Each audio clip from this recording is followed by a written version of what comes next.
Hello, beautiful viewers. Welcome to another webisode of my story, where I tell my life story in 30-minute webisodes. So I really think that we're at the part where it really does get interesting, I would say. So, oh my goodness, I might end up having to rewind, but oh well, that's how it has been throughout the whole My Story series, isn't it? I'll just let it be what it is. I really feel like I've grown a whole lot through this, and I don't know, I'm getting to know me a little bit better as you get to know me a little bit better, which is kind of cool. And I think my favorite viewers are like any future descendants of mine are going to be able to see with their grandmother, great-grandmother, and yeah, I was crazy. So whatever, but that's cool to me because like I couldn't watch. I would love to watch my great-grandmother, tell her story from this age. So that's, anyway, I'm getting into nothing I don't even need to get into. So, where were we on the story? I was telling you guys about how I was starting to develop my psychic senses because, like, on the Serious Joy team, and they convinced me to kind of enroll myself into a school. And yeah, I found Udemy, and I found One Willow Apothecaries, and I took courses with another lady who she was like walking me through the moon cycles and how to work with the new moon and the full moon and so many guided meditations, I think the best way to do it from here on out is to talk about, freshman year, sophomore year, junior year, and then I just finished senior year. So, and that'll be the end of this series, and hopefully we'll move on to bigger and brighter things. So anyway, yeah, I began my spiritual journey, and for me, I was in this for the long haul. And I'm still trying to develop my spiritual abilities. My ability to see spirit, my ability to hear spirit, my ability to feel spirit, and I think the Eastern religions call it, oh gosh, I'll murder the word. I can write it, siddhis, your siddhis, and I think that the Western religions would call them your spiritual gifts. I want to develop my spiritual gifts. I feel like your spiritual gifts are developed, right? And one spiritual gift that I do work with is praying in tongues. And one thing that I did whenever we first moved up here, I just felt like, walk around the property and pray in tongues and just, I commune with the angels. I understand the angels, they have a place in the spiritual hierarchies too. They have a job to do, and we can work alongside them and with them. We don't have to worship them. Does that make sense? But I've always been able to see spirits and stuff, and I started taking spiritual medium classes to develop my spiritual mediumship and develop my confidence with that, because honestly, spirit isn't like, it's not like you would think. And especially before you develop all your spiritual senses, you can develop all of them. But before that, you typically have a main one. And mine's claircognizance. And claircognizance and clairsentience are both lunar. And so they're very hard to prove or pin down. So for me, because the way spirit would talk to me before I developed my other senses was usually through claircognizance. So it's not like I'm seeing the spirit, like I would watch the spirit medium shows and I would always think, oh, I want to be that. But I would think everybody thinks that though, don't they? Everybody thinks that they wish that they could be the medium. maybe they do. Maybe everybody does think that. Do you wish that you could be a medium? You know? So if you do, like, tell me. I would love to know. Maybe everybody does think that. I think everybody in my circles probably think that. But I don't know. It's a weird relationship, because it's like I want to be a medium, but I don't want to be a medium, you know? And so yeah, and I took spiritual protection classes, and to learn about, you know, in spiritual history classes, the spiritual history, this history of spiritism. And but yeah, my freshman year, I mean, I did do a lot, you know, and I would just like tuck myself away in my bedroom or something and study, and my family's like, "Where are you at?" You know, and I'd be gone all the time, and I'm spending money, not making money, because I'm spending money on these courses and stuff to be able to learn. But I knew that, you know, it's just my freshman year, and it's slow and steady, and I knew that these things, it's a development process. Everything is a process. It's a processy. Which I almost got into a rant there. I'm going to avoid it. But it's a process, and I knew that. And so I was willing, and I'm still willing, to put in the daily work and the daily practice that's required. And it's also a requirement as you develop these skills, your daily process that you were doing, you'll begin to notice is ineffective. And it's very wise to discern that and to understand that it's time to change that daily practice so that you continually are able to grow and exercise your own spirit, you know? I'm not talking about exercise it like exorcism type. I'm talking about like actually exercise your spiritual being.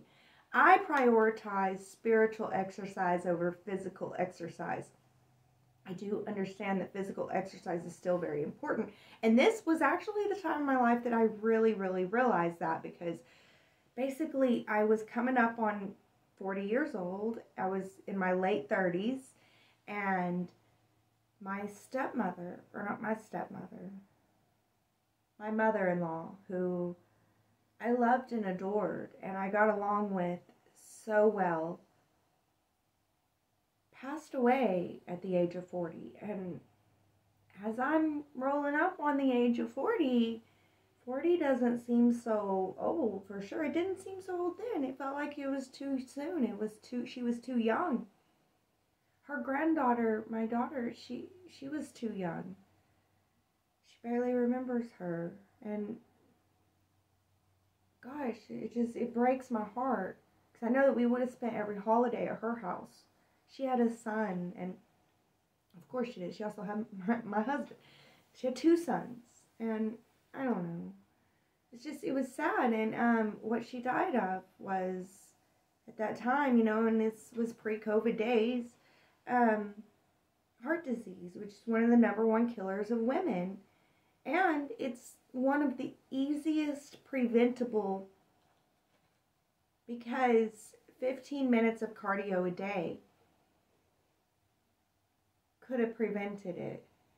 Now, we don't know that for sure. I'm not going to put all that on that, but I was learning that at that time, and that information, it really did, you know, because women, it's important that we do at least 15 minutes of cardio a day. And, you know, I know men who, they have to do 2-hour workout every day. It's crazy. But for me, 15-minute cardios, it was fine. And I started by running at the park. I got me some nice running shoes, a little nice outfit, and I made it a part of my daily routine. And I ended up, I'll walk around here if I'm going to do my walk, or I have this 42-day workout series that it's like intense. It's like upper body, lower body, rest, upper body, lower body, rest. And it also mixes it up in there. But I do that 3 times a year. And then the rest of the time, I have my little 15-minute cardios a day. And that's my physical activity. But my spiritual, we're talking a morning, noon, and night spiritual regimen. Because if I want to be a mystical shaman, I've got to be real with this ish. I've got to actually be able to see this ish. It's real to me. This isn't make-believe. This isn't just for funds. This is real. And to be able to really develop your spiritual skills, you must put in the real time and effort in the gym, the spiritual gym. And I do it morning, noon, and night. And the noon one is the one where I might skip, though. But that morning and night routine will never, ever be played with. And yeah, I typically don't skip the noon one, though, especially whenever I'm on my 15-minute cardios, because it ties in perfectly with that one. But whenever I do my hardcore 42-day workouts 3 times a year, which is in Aries season, in Leo season, and Scorpio season, whenever I do those, I have a deep meditation and breath work. We work with the breath of fire with those, so the afternoon one is there too. But on my days off, I just rest too. Anyway, yeah, you have to develop these skills, and it's through meditation. And I'm going to tell you about visions and visitations that I had during meditations.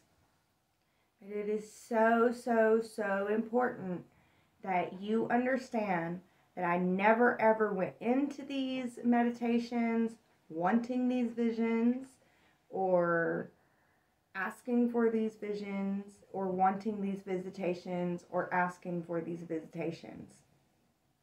Never once did I look at these visitations as God or something to be worshipped. It's really, really, really important to remember that for every good spiritual being out there, there is the anti of that. And the anti, the bad, does not present as ugly. Okay? It wouldn't make no sense. Okay? So, I never asked for spiritual visitations. And my intent, it's important to know, my intent was spiritual growth. And as you do grow spiritually, you are going to encounter more and more spiritual beings. You're going to have spiritual discussions with, and you have to learn discernment. Discernment is what humanity is here to learn in this age. Where we're at right now is learning discernment. And it's beautiful. It's been a beautiful process, hasn't it? Sometimes. Anyway, so, yeah, I was doing my meditations and my ohms, and there was one time in the middle of my meditation and my ohms that I had a vision of me leading a women's circle, and I was having so much fun, and the women were having so much fun, and it was so cool, and it felt so awesome to be there. It was like I was immersed into it, and it's just a snippet. That's all that it was. There's a feeling for me, like, okay, it's in the future, and Archangel Michael talked to me. He told me that he's Archangel Michael. And it's so weird, because in the spirit realm, it's not like they talk with words. They especially to me, my number one, you got to remember, I learned this through my process of going to school, the metaphysical school that I put myself through. I didn't know this at the beginning, but my number one is claircognizance. So he talked to me through my claircognizance. So he let me know, like, I knew that this is Archangel Michael, and I knew that this vision was given by him, and it's a vision with the angels that I can walk down the path with them to accomplish if I want. I don't have to, but it's one of the things that my soul has, basically one of the things that my soul signed up for in this lifetime. It was always set that in my 40s I would work with the angels in this way. Like, it's just like I got a knowing of all that, and it's so crazy. And gosh, and then he was just like, so, you know, you don't have to answer right now, but that's it, and peace out. And he was gone, and that was it. It was over. And I was like, that was kind of cool. It was like a full meditation session, I thought. I was like, well, you know, that's a cool meditation session. I was doing my ohms and meditating, and and I get this vision, and then this spirit being, and he's just like, you know, and I'm like, I don't know, and and then it's, you know, it's over. I feel rejuvenated. So that was my first contact experience.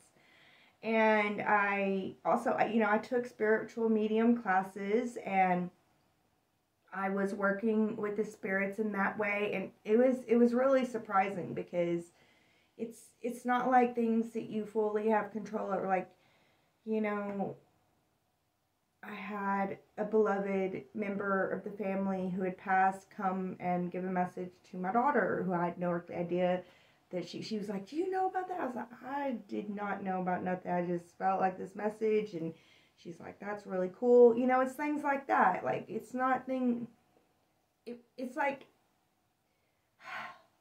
most of the time, things feel good because they're in your control. But spiritual mediumship feels good whenever it's out of my control. Does that make sense? Like, that's what I'm trying to convey here. And not always. Because a crazy experience happened to me. And I'm going to be careful how I say this story. But I had a beloved friend of my husband's come up and give him a message, and it just upset him, and I was like, why are you acting like this? And then he was like, because it's you, you're the one, da, da, da. And I was like, oh. And it made sense. And I remember how I acted like back in the day when we were first married, and oh man, it was like, this ghost told me to tell my husband some stuff that would hurt me. I remember I went outside and I like cried under the moon. My husband came out there and he hugged me. But it came out so that forgiveness could happen, I think. So, but it was a really surreal experience. It really was. Because I don't want to tell you exactly what happened, I guess. I don't know. No, because it's my husband's story. It's tied to his thing. His soldiering stuff. And, you know, I was trying to be a wife, and I was a new wife, and you make such horrible mistakes. He made mistakes back then, too. It might be in my story. Well, no, I mean, as far as on my end, what I did is I wouldn't let him go out with the guys, like, ever. And I was like trying to consume his life at the time. Marriage is, oh gosh, that's a whole nother story. I kind of kept my marriage out of my story because it's a whole nother story. And I'm not a marriage counselor. I don't really want to be, and I don't know. I'll help those that I can whenever I see that I can, but it's just not where I'm going. But yeah, and I learned a lot of astrology my freshman year. I took a lot of astrology classes, and that was also the year I think I was running my soap shop, I do believe. Did COVID happen in 2019 or 2020? If 2019 was the ghost like the ghost city year is what I call it, because like everything was a ghost city, because we would go out. It was perfect for us. My husband and I had PTSD, and it was just like, yay, nobody's around, let's run up and down the streets. But if 2019 was that year, then that was the first year that I did my soap shop. In my freshman year, I was beginning to not do the soap shop as much. I mean, I did it all. The first year, COVID year, I was there every single Saturday. The next year, I was there every single Saturday. And then the next year, I didn't go. So that's how my soap shop lined up. See, it's weird. I just know that it was COVID year. And I feel like Spirit was working with me then too. Like Spirit put it in my knower to want to do my soap shop, you know? So moving into my sophomore year, well, another thing is in my freshman year, that was the first time I went through the 40 days of self-love. And that was really cool. And then my sophomore year, in the astrology classes that I'm taking at this point, because I'm taking like higher level astrology classes, she's saying that you can start reading charts, and you should. And you don't have to charge a whole lot. You can let them know that you are a student. And you can just post, hey, I'm a student. Would anybody want a free chart reading for feedback? And then they give you your feedback, and it helps you learn and grow. So I decided to start posting that and to see how my chart readings go, because it was a new learning process for me too. And the first couple people that I felt really bad, because it was like the first couple people that got a chart reading, it was like 20-30 minute readings. I just kind of, I was nervous. I thought, I didn't think I was ready, because I hadn't finished my school yet, I hadn't gone through the full university. I'm a student, And then the last readings, I had it down to an art by the time. I mean, I had read like, oh my gosh, I read like 400-500 people that year. 400 or 500 charts. A lot. It was a lot. By the time I got to the end, though, the end of that year, the chart readings, I had it down to an art, and it was going to be an hour long. 45 minutes to an hour long is what you would get for a basic birth chart reading, is what I began to call it, is my basic birth chart reading. And it would be 45 minutes to an hour long. And I would say that out of like every 10 people that I would read a chart for, 9 would give me feedback, positive feedback, and 1 I would never hear from them again. They would disappear. Well, sometimes some of these people that never replied, they would post passive-aggressive stuff against astrology and stuff. So I'm like, okay, well, maybe they don't even like astrology, It might not even be about me. But yeah, it really did fill me. It pumped me up, because during this year, man, I would be so happy to wake up every single day. I knew I had a chart reading waiting on me. And I was so happy to wake up and to do it. And the thing is, though, I was doing chart readings in school like 24/7. Like all the time. And again, I'm not making no money. I would ask for donations, and yeah, I would get like a $20 donation here. Sometimes I get a $100 donation, which would be cool. But for the most part, it doesn't come in regular or anything. And yeah, whenever I have a donation, if I got like a $60 donation, I would be like, we're going out to eat, to me and my baby girl or something, to me and my daughter. And, or if I got a $100 donation, the family's going out to eat. If I got a $20 donation, I'm going out to eat. So, I always bought food with it, and I think I regret that. I probably should have saved a lot more. But I began to get more and more burnt out as the year went on, too. because it's like every chart reading would bring in 5 more chart readings, which was cool. It was awesome. And I began to get more and more burnt out. And it was also with juggling my family, because my family's like, what in the world, Mom? You're gone all the time and we're broke all the time. Like, what in the world, you know? Like, shouldn't you be making money if, like, you're spending this much time with clients and chart readings and stuff? And yeah. So I decided to go ahead and get a website, and this was at the end of my sophomore year. I got a website and I started charging for my chart readings, and nobody wanted one.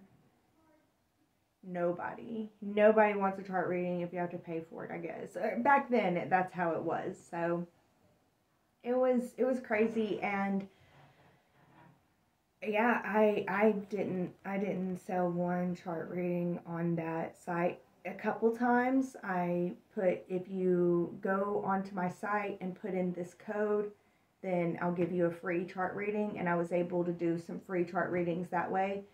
So my junior year, I read maybe 50 chart readings, 50 free chart readings, and it slowed down dramatically. And the only time that I would get readings in was whenever I made it for free. Whenever I would take those codes out, then nobody. And I tried all price points. I tried $20, I tried $60, I tried $100. You know, I was like, maybe they think it's too cheap. You know, maybe they won't know. Maybe you know. I tried all price points that year, and I just decided that it wasn't for me. Whenever it came time to renew the website, I was like, no, I'm not graduated yet, and it was time for me to start my senior year by that point. So, yeah, there you guys have it. There's so much more also happened during those years. We'll get into that with the other videos. But, yeah, thank you guys so much for listening. Thank you for being here. And, yeah, as always, be blessed with love. As we wrap up this incredible journey together, I want to express my deepest gratitude to each and every one of you. Your energy, your love, and your support have made this My Story series truly magical. And before we part ways, I want to take a moment to thank you for spending your precious time with me. Your comments, likes, and shares have warmed my heart, and I'm endlessly grateful for the connections that we've built. Remember, your energy has created a unique and beautiful community here at the Mystic Hillbilly. Now, as we venture forward, I feel it's essential to address something crucial. Unfortunately, the online world isn't always filled with positive vibes. There are scammers out there who may misuse my pictures and pretend to be me. Please be cautious. I will never reach out to you first. The only way to get a reading from me is by reaching out to my official email or website. If someone contacts you claiming to be me, it's more than likely a scam. I would never ask you to pay for a reading in that way. Remember, I believe in truth, integrity, and the law of attraction. If you're meant to receive guidance from me, the universe will guide you to me, and not the other way around. Trust the process and let your intuition be your guide. Before we say our goodbyes, I'd like to humbly ask you for your support. As a new YouTuber, every bit counts. If you've enjoyed our time together, consider donating. The links are in the description. And for just $2 a month, you can unlock exclusive content on my Patreon, including Mystic Message outtakes, full moon and new moon card readings, and a 40-day transformation challenge. Your support would mean the world to me. Thank you, thank you, thank you from the bottom of my heart. I appreciate you. Love, love, and more love to each of you. Let's stay connected in the cosmic dance that we call life. Until we meet again, stay blessed, protected, and full of positive vibes.